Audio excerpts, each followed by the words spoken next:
I got some good feedback from the last gateway video, so I thought I would do another one. This is an actual version of the gateway. I'm going to remove this one from the Math Center. If you somehow get to this specific version of the gateway before it gets taken out, be sure to ask for a different one, because this one, obviously, I'm not going to count it because I'm telling you how to do all the answers for this one here. So make sure that you don't do this version of the gateway next week. All right. Anyway, let's do it. So the first one, sine of ln of x minus ln of x to the fifth. So remember that whenever you see like a plus or minus in between two functions, then you can just take the derivative of the first function, take the derivative of the second function, and just kind of keep them separate, separated by like whatever minus sign or plus sign is in the middle. Right? Same thing doesn't work if this is like a multiplication symbol, then you have to do a product rule. But whenever it's plus or minus, you can separate them.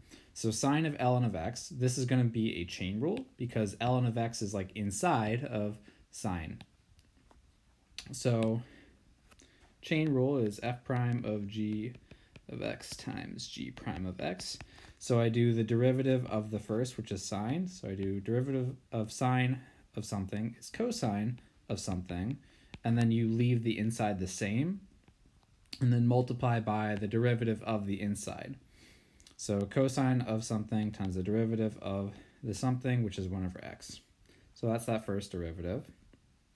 And now keep that separate from the other thing. So now we do minus. Now ln of x to the fifth, ln of x is like our inside function, and then like something to the fifth is like our outside function.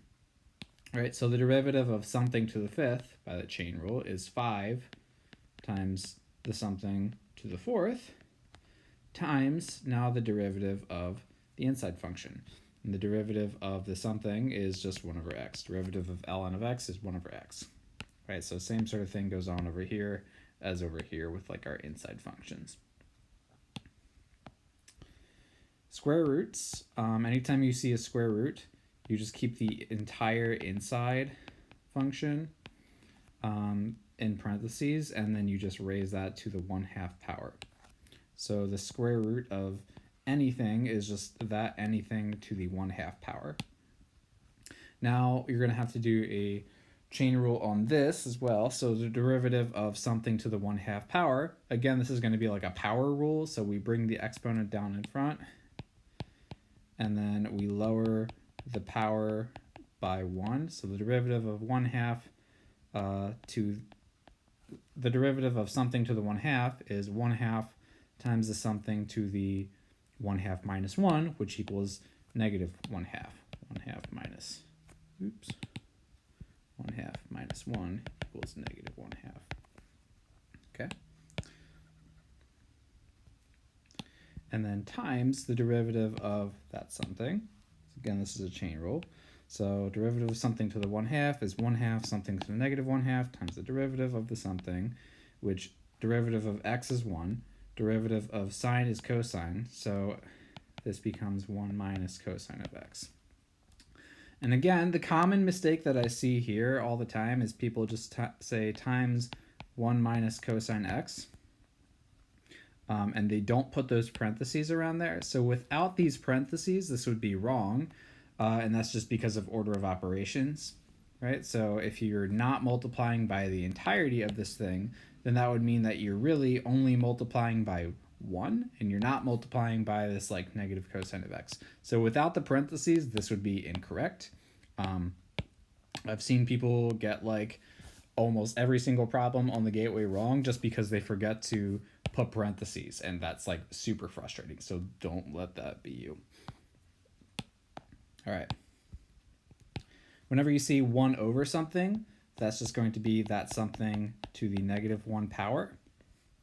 And so let's do this one a little bit faster because this is going to be really similar to this previous one now. So the derivative of something to the negative 1 is negative 1 times the something to the negative 1 minus 1, so negative 2. So, right, we're lowering that exponent by 1. And then times the derivative of the something. Again, we need parentheses here.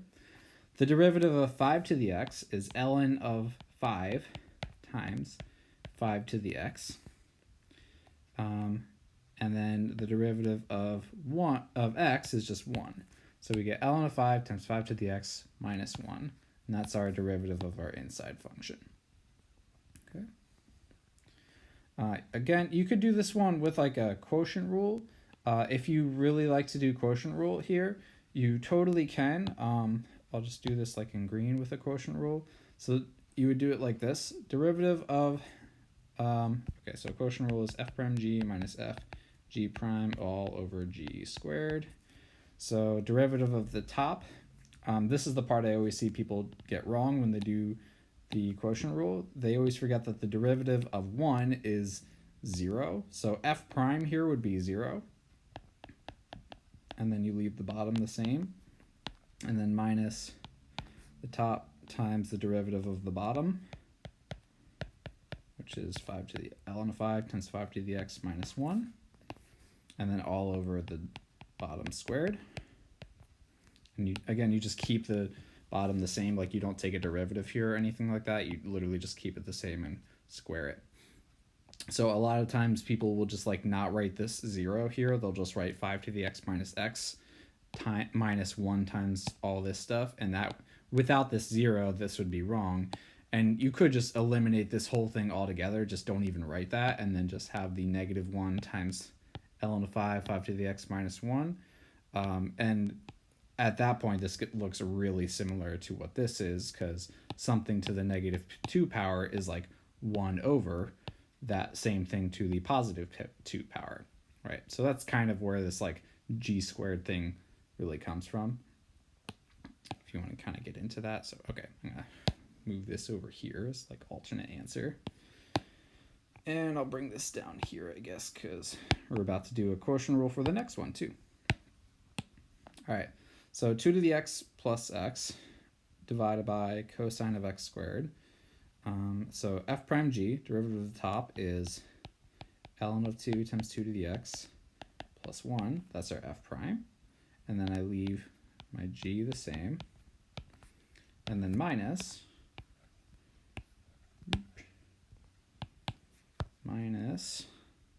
now leave the top the same, take the derivative of the bottom. And the derivative of cosine of something is negative sine of something times the derivative of the something, which is derivative of x squared is 2x.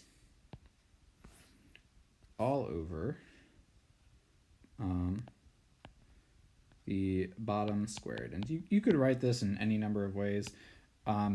You could write cosine squared of x squared like this. That would be correct. If you want to just like put this on the outside right here, just like kind of square it like that, that's also correct. It's just like a notation thing. Anytime that you see like cosine squared of x squared, or like cosine to the like fifth of something, this really means the exact same thing as like this. So just be familiar with this notation, because this notation comes up on the gateway sometimes. So sometimes you might be asked to do like, oh, what's the derivative of cosine to the fifth of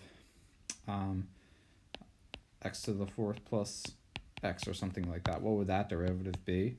Well, it's the same as cosine of x to the fourth plus x to the fifth. And so the derivative would be, so this is like something to the fifth. So it would be 5 times the something, and you really just copy and paste that. Now to the fourth, and then times the derivative of that inside function. The derivative of cosine of something is negative sine of something.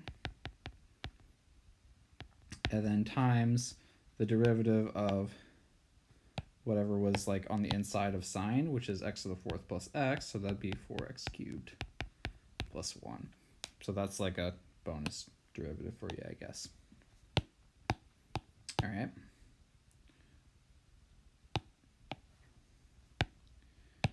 Okay, let's move on to the next one. So this one right here. So we have one function right here, and then another function right here, and we notice that they're being multiplied. So when you see two functions that are being multiplied together, you have to do a product rule. So f prime g plus fg prime. So derivative of the first. So this is 3x squared plus 5x to the 13th. So that whole thing, like the thing to the 13th, that's our f here.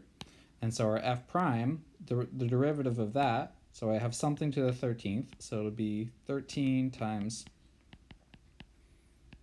the something to the 12th, and then times the derivative of the something, which is 6x plus 5.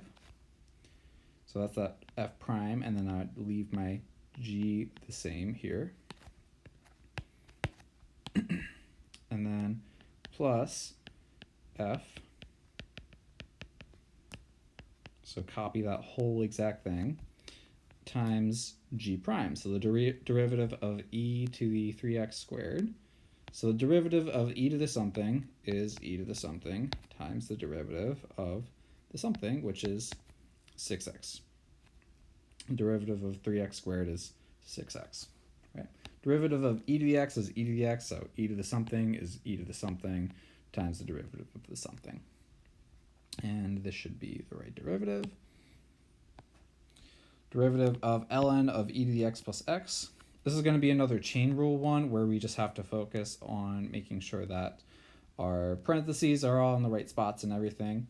So ln of something, that derivative is 1 over the something. Okay, keep the something the same. And then we multiply by the derivative of the something. And then we got to make sure that this is all going to be in parentheses here. So derivative of e to the x is e to the x. The derivative of x is 1. So this is 1 over e to the x plus x times e to the x plus 1. And again, if you didn't have these parentheses right here, this would be marked incorrect because of order of operations.